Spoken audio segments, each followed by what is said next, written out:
Alright, so I just finished reading Ultimate Galactus, which is written by Warren Ellis. It's an entire trilogy that he wrote over the course of 2 years, and I'm going to review that right now. I don't even know where to start with this. There's a lot that I want to say. Basically,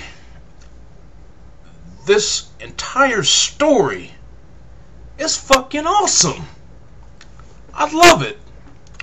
I thought Ultimates 2 was probably the best big event, and Ultimates 2 isn't really a big event per se, but I think it is one of the best stories that involved all the characters. Like, you know, fuck Ultimatum, I don't even count that with its big event and all this tie-in bullshit and killing X-Men and everything. But this is good. If I can compare it. You know, you have your Ultimate Spider-Man, Ultimate X-Men, and Ultimate Fantastic Four series going throughout Ultimate Marvel. You had Ultimates 1 and 2, which acted kind of like two big blockbusters by Mark Millar. I would compare them probably to the epicness of the Terminator movies and True Lies even. This, to me, if I'm going to put all of the Ultimate comics and all their miniseries in comparison to movies, this is as epic as Lord of the Rings. And I know, and I even draw some comparisons to the Lord of the Rings in this, and I know it's a bit unusual, obviously because it's not a fantasy story, but at the same time I can't help but feel that Ellis wrote this while he was watching the Lord of the Rings movies, and I'll cover that shortly as to why. The ironic thing about this is that the original Galactus Trilogy in Marvel Comics was 3 issues of Silver Surfer ultimately standing up to Galactus, and each series kind of plays off that in a way to me, but at the same time it doesn't differently, which is why I said, like, I love Ultimate Spider-Man because it was respectful to the source material as well as the first 2 Ultimates, but kind of tweaks on things in a new way. This is the epicness of epic within Ultimate Universe. Now, I know I've spent almost 3 minutes explaining that, but I'm going to break down into why. I love when they do big events, like if you took the Ultimate 6 storyline from Spider-Man in here, and you actually had the Ultimates step in and help Spider-Man deal with the villains. Like, I like that they kept these stories more realistic, and reason why I say is that, you know, something, whereas in regular Marvel continuity, Galactus was only fought off by 4 heroes. Here it has to take everybody to deal with that, and I love this. All the characters except Spider-Man are in this story. The entire trilogy also gives us debuts of Ultimate Silver Surfer, Ultimate Falcon, Misty Knight, Marvel, and we even have a couple cameos from small villains like Ultimate Unicorn and Ultimate Guardian in this. Here's the story behind that. Basically, what happens in this is that there's a televised event broadcast throughout the world, and there are psychics everywhere on the planet that have mental breakdowns when they get messages of, you know, you're dead, the destroyer is coming, and there are all these horrific images of alien beings being totally annihilated in nuclear explosions. What's funny about this is that in Ultimate Nightmare, you actually have the X-Men who send 3 of theirs off to investigate what they believe is a mutant psychic in Russia, but Nick Fury knows that this is something alien, so he and Captain America, Falcon, and Black Widow go off to investigate this at a mysterious Russian compound. Now, during the course of them going into this place, we get a little bit of back history onto what Russia was doing with their super soldier program in World War II. excuse me, and they actually made some super soldiers that never saw the light of day. Now, what's completely funny about this is that, excuse me a second, once the X-Men and the Ultimates meet up in the middle, like they enter the compound in between from two doors on the opposite sides, completely unaware that each are there until they meet up at the middle, and they're fighting off these mutated super soldier cyborgs as they get along, and it's just completely great. Ultimate Vision comes into this. In this case, Vision is a female android who has been experimented upon by the Russians. She actually came to herald the rival of Galactus, but she doesn't work for him. She just somehow, we don't really get where she came from, but somehow she seems to know where Galactus is going, and she always arrives a century before he does on the world for them to try and stop him. And it's revealed in a one-shot that they did here, that every time she's tried to fight it off, like, nothing works.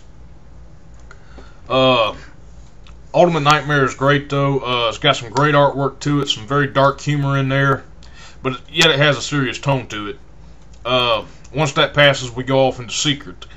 Ultimate Secret is probably, it's not the most action-filled, but it is the most hilarious out of the entire trilogy.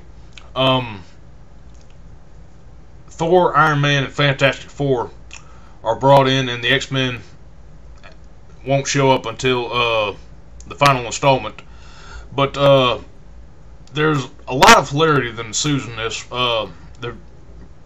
We get a little backstory on Captain Marvel, and as well as the debut of Carol Danvers into the Ultimate Universe. And everything that plays out in this is kind of just hilarious, and some of it is like borderline R-rated within a movie or within the comic books, but at the same time it's funny. You have this really hilarious moment where Iron Man shows up and he starts hitting on Invisible Woman, and she just goes and shoots him down by pretending to be interested in her nerdy boyfriend a whole lot more. And ironically, at the same time, this is where Black Widow starts fawning over the Human Torch. Iron Man and Black Widow are engaged at this, and there's even actually a note that, Millar was late, and they have this note at the start of Secret where, this takes place before Ultimates 2. So there's not really a lot of foreshadowing to the betrayal that Black Widow will do in Ultimates 2. And it's just completely hilarious. Again, some things play out in this like the Lord of the Rings, whereas we get a huge battle in between humanity and the Kree, and the Kree kind of act like Saruman did in the Two Towers, and again, that's why I draw comparisons here. If you read this, you'll understand why. But basically, they kind of put a twist on the Silver Surfer standing up to Galactus. Silver Surfer actually works for Galactus in this and never does turn on him, but they kind of do that siding with humanity with Captain Marvel, which I think is really cool. After all this, we get down into Ultimate Extinction, which is actually the arrival of Galactus. We get a lot more backstory on what he is. Instead of being a giant man in space, Galactus is like this, without giving away too much about him, because some of the fun about this is the mystery of what Galactus is. But basically, I just go on to say that it's a collective intelligence is what it is. And I said I wanted to spoil it, but I'm giving it away. Galactus is a collective intelligence in the story, and the way that they come up with it is funny. Obviously, you get a nod to his regular Marvel Universe counterpart with the helmet on each of the Galacti.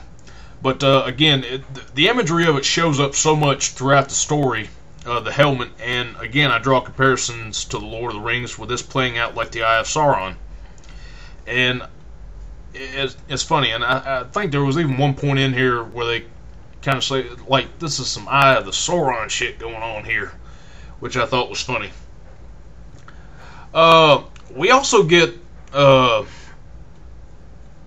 very interesting sequence with Misty Knight while she investigates the Silver Surfer in the story. Basically, there are actually more than one Surfer, and they operate as these cult leaders because when Galactus takes the Earth, he wants to be able to assimilate it without too much resistance. So the Surfers have been sent out to kind of convince the humans to commit mass suicide in order to come, and it's a really interesting concept. And what's really funny about this is that towards the end, when they do go and launch their defensive weapon against Galactus with what they're working on building it up as, you have a bunch of the cultists come out there and basically attack the Trillion or the Triskelion, and you have like this huge bunches of brawls are taking place all over, and it's really, really good. One thing towards the end of the story that's kind of funny, we also get a little more character development out of Captain America. Like, they have so many characters in this to go on, but we do get a little more development in Captain America where he starts, questioning a lot of things, and here he starts questioning the existence of God. That leads off towards something at the end of the story, which leads to be one of the most arrogant statements I've ever read a character make in a comic book. Is that Nick Fury goes at the end of the story and says, "You were wondering if God exists sometimes?